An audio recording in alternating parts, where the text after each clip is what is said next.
Hi, I'm Kristen Amdahl and welcome back to my studio. In this video, I want to show you some tips and tricks for making a brand new project.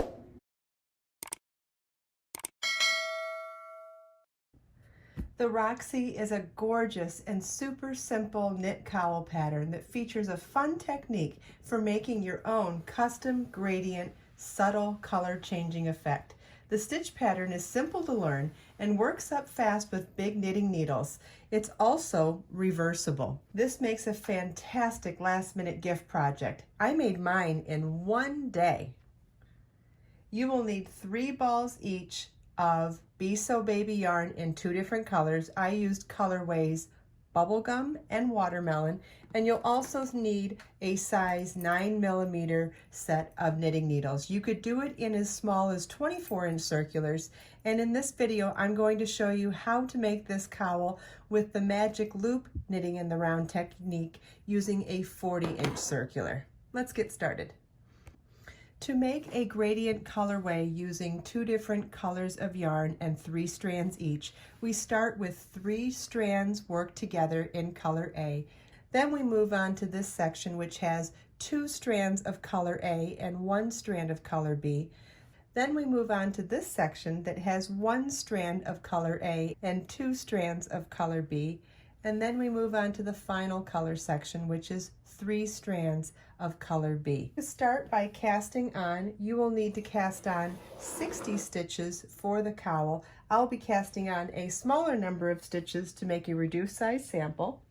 And you're going to start with 3 strands of color A, which is whatever color you want to use for color A. You can use any type of cast on technique.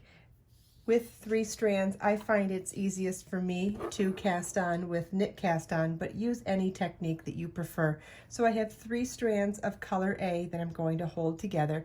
I'm going to tie a slip knot in my yarn, which will end up being my first cast on stitch. I'm going to slide it onto my knitting needles, then holding my tail and the left hand needle in my left hand, I'm going to insert my right needle into the slip knot, wrap the yarn around my needle as if to knit, pull a loop through, and then instead of placing that loop on my right hand needle, I'm going to place it on my left hand needle along with that first slip knot, which counts as our first stitch. So now we've cast on a second stitch with the knit cast on technique. I'm going to insert my knitting needle into that stitch that just worked, yarn over, pull a loop through, and insert that stitch onto my left hand needle as well. So now we have 3 stitches. Notice that I'm not counting my strands as separate stitches. When you're knitting with 3 strands together, it's that 3 strand collectively that counts as your 1 stitch. So you'll need to be mindful of that you pick up all 3 strands when you're knitting a stitch. So I'll continue casting on for as many stitches as I need. Again, if you're making the actual cowl, the Roxy cowl, you'll need to cast on 60 stitches, and I'll just be doing a smaller number of stitches, but regardless, you want to cast on all your stitches at one time, and then I'll show you how we begin joining in the round for the magic loop. Okay, now that I have all of my stitches cast on, I'm going to slide the stitches to the center cable of my long circular knitting needle. Again, to do the magic loop, you'll need to have a long one. I'm using a 40-inch circular, and I'm going to count to the middle of my stitches. I cast on 24 stitches, so I'm going to mark the spot between 12 and 12 on each side. If you're doing the Roxy cowl that has 60 stitches, you would try to find the midpoint between 30 stitches on each side. That, I guessed correctly. And you're going to gently bend your cable and pull the cable through that midpoint so that you have equal number of stitches on each side of the cable. And you're going to slide all of the stitches up to each of the knitting needles. If you would like to watch or read a tutorial on the magic loop technique, I have a separate video dedicated to the magic loop knitting in the round, and I have a blog post with step-by-step instructions and photo tutorial. Both will be linked in the video description. Okay, so now we have all of our stitches split into two sides of the knitting needles, and you want to turn them so they're horizontal to the table or floor, and make sure that the first cast on stitch is on the needle closest to you. So the first cast on stitch when you're doing the knit cast on happens to be the stitch with the tail. If you're doing long tail cast on, it would be just the opposite. It would be the last stitch worked would be the one with the tail. So depending on which technique you're using for cast on, the first stitch may look different depending on where the tail is. But for me, the first cast on stitch is on the needle closest to me right now. So you want to make sure that tail, the beginning tail, is hanging down towards the table or floor, and you want to lay the working yarn over the back needle. This is to be set up to knit. If we were setting up to purl, you would want it sitting down in between the needles. Then you want to pull the back needle out so the stitches are on the cable instead of the needle, like that. Okay, so this is what your work should look like now. Okay, so we've got our first cast on stitch on the needle in front of us. We've got our working yarn over the back needle because we're setting up to knit the first stitch. We're going to slide the back needle out of the back stitches so that those stitches are now on the cable, and we're ready to begin knitting the front stitches for round one. Round one for the Roxy Cowl is to knit 2, purl 2 around. So we're going to knit the first 2 stitches. The first stitch you can knit a little extra tight to try to tighten that gap between the front and back stitches. It's not going to be perfect on the first couple of rounds. We're going to tighten up those gap stitches for the first couple of rounds, and I'll show you what I mean as we go along. So we knit the first 2 stitches, move the yarn to the front, purl the next 2 stitches, move the yarn to the back, knit 2, yarn in front, purl 2, and you want to repeat this across the front stitches. Okay, now we'll move, turn our work, and slide what was once the back stitches. Now that we turned our work, those back stitches are now the front stitches, and so we'll slide them back onto the now front needle.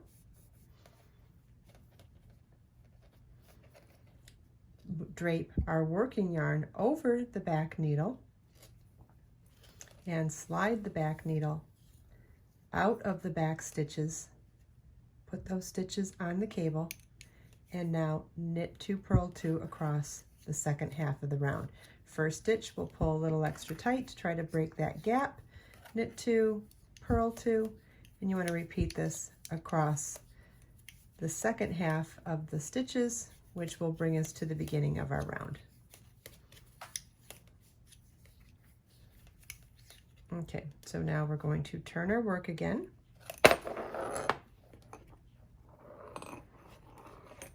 Slide the now front stitches back onto our needle. Take our working yarn, slide it over the back needle, or lay it over the back needle, and then pull the back needle out of the stitches and place them on the cable. We're now ready to start round 2, and at this point you could add a stitch marker if you wanted to mark the beginning and end of the round. And we'll knit the first stitch and pull a little tight to try to break that gap, knit 2 and purl 2.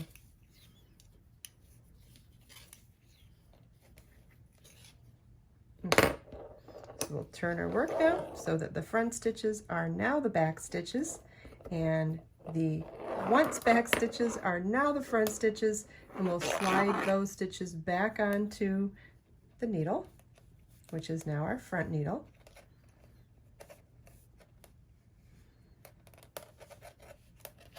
Make sure the working yarn is draped over the back needle before you slide the back needle out, and put the back stitches on the cable. And then we will knit the now front stitches, which is the second half of the round. Pull the first stitch a little extra tight to tighten that gap, and we'll continue on in our established pattern of knit 2, purl 2 to finish up the second half of the round. And if you're having trouble figuring out how to turn your work, it's always best to just set your work down and then turn it.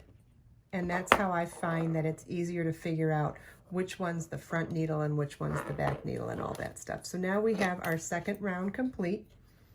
Make sure your tail is still going straight down towards the table. Make sure your working yarn is draped over the back needle, and you're ready to now begin round 3. But I'm going to set my work down now so you can take a look and see that we have 2 rounds done of the front and back, which together is creating an entire round of our cowl. And this might be a good, you could add a stitch marker here, but you can also use the tail to remind you that wherever the tail is the beginning and end of the round. Now, in the actual cowl, we'd be working this knit 2, purl 2 ribbing a little bit longer before we begin the stitch pattern, but this might be a good time to show you how we start the color change as well. So here's our 3 strands of color A, and we're simply going to choose one of them and cut that yarn, and instead replace it with 1 strand of color B. So you can use whatever technique you like for joining your yarn. I just like tying a loose knot to my yarn with an ample tail for weaving in ends later on, and just use this yarn now, use that strand and skip the tails as I knit, and I will just gradually go from color A to color B on that 1 strand. And so this second color step in the cowl, which I'll show you on the cowl.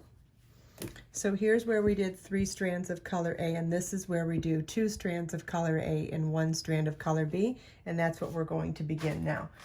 So we're ready to begin the next round. We're going to drape our working yarn over the back needle, slide the back needle out to begin knitting the front stitches, and you're just going to try to work around that tail now. So it's knit 2, and don't worry if the tail ends up placing itself in the front or back of your work. You'll be able to manage that when you're weaving in your loose ends. You notice how this is one of the mistakes that you can mistakenly make as you're working with 3 strands of yarn, is that you can insert your needle by mistake between the strands, and you want to be mindful of grabbing all 3 strands when you're working 3 yarns together like this. I'll move that new tail to the center of the cowl, and it can dangle down just like the original starting tail did. Okay, so we've now got our 3rd round complete and our last round of the knit 2, purl 2 ribbing. So if you're making the actual Roxy cowl with the cast on 60, then it would be knit 2, purl 2 for the first 6 rounds for the ribbing, but then knit 2, purl 2 is also the first round of the actual stitch pattern, so round 7 would also be that. So now round 8 will be our 2nd round of the stitch pattern, and again we're doing a reduced size sample, but I can still show you what it is. So round 8, we're going to lay our working yarn over the back needle because we're doing magic loop. You wouldn't need to do that if you were doing this regular.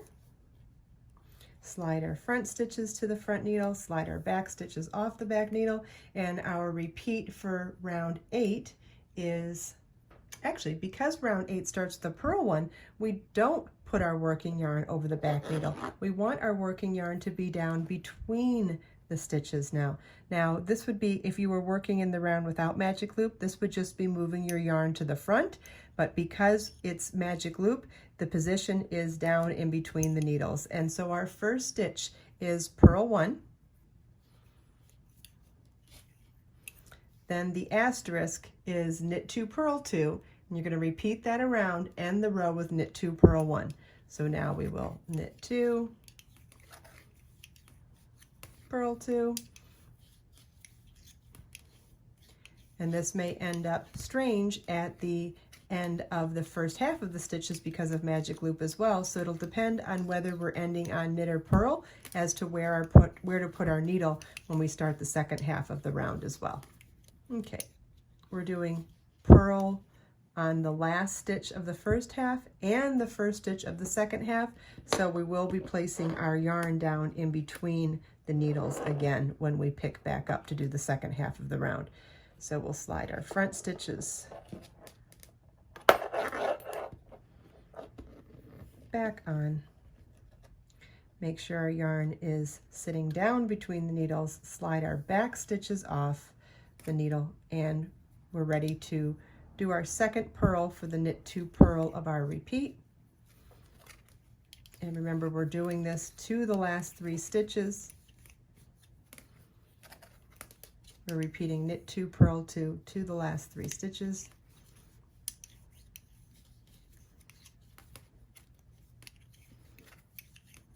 Don't forget to follow the link in the video description to download the pattern with all of the written instructions to do everything that I'm showing you. Okay, so our last 3 stitches for the round are knit 2 and purl 1. Okay, so now we'll turn our work.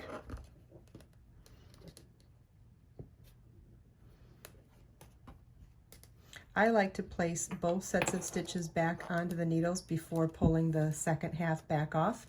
Just a personal preference. I'm sure you could do it either way, but I like seeing all of the stitches together to see how my round looks and to make sure there are no gaps at the beginning and end of the needle changes. So now if you're following for the pattern, we just finished round 8, even though I'm doing a smaller sample, and we're ready to begin round 9.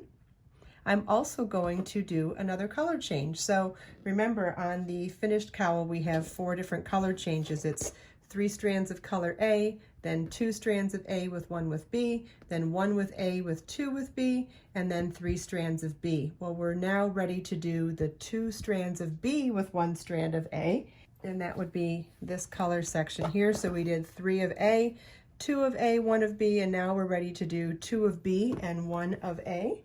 So we'll simply take 1 more strand of color A here and cut it and replace it with 1 more strand of color B. When you download the pattern, it'll tell you exactly how many rounds to do of each color section to give you a nice smooth gradient color change for your cowl.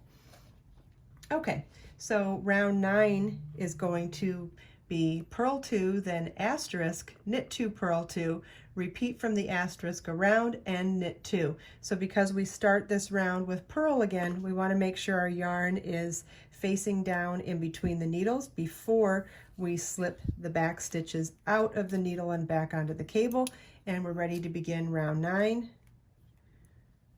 with purl 2.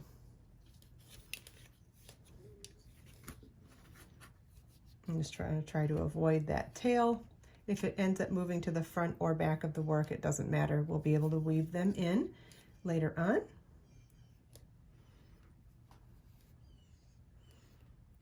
Okay, so we started the round with purl 2, then it's knit 2, purl 2 as our repeat around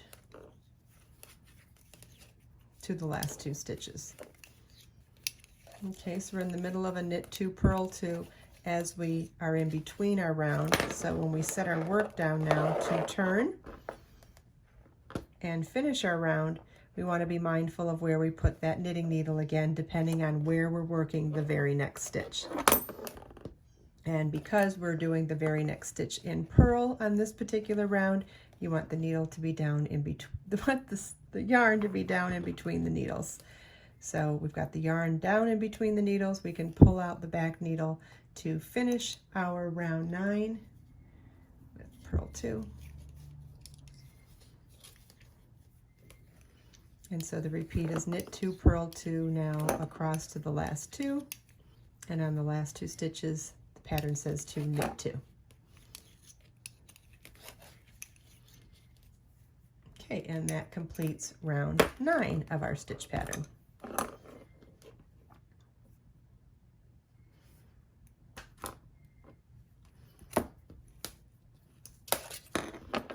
What we're basically doing is a knit 2, purl to ribbing, but we're changing the position by 1 stitch every round, and that's what's giving us that spiraling look. See how we still have the knit 2, purl 2 on each round, but because we're changing the position at the beginning of each round, we're creating that spiraling effect. And it spirals to the right on one side, and isn't this cool? If you turn it inside out, it spirals to the left on the other side. So whichever side you prefer, that's fine. But other than moving to one direction or the other, they're absolutely identical otherwise, which I think is really cool.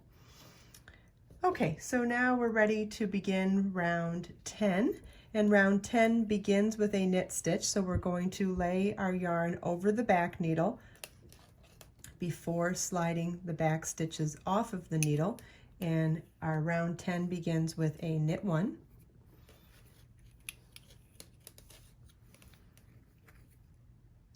Purl 2,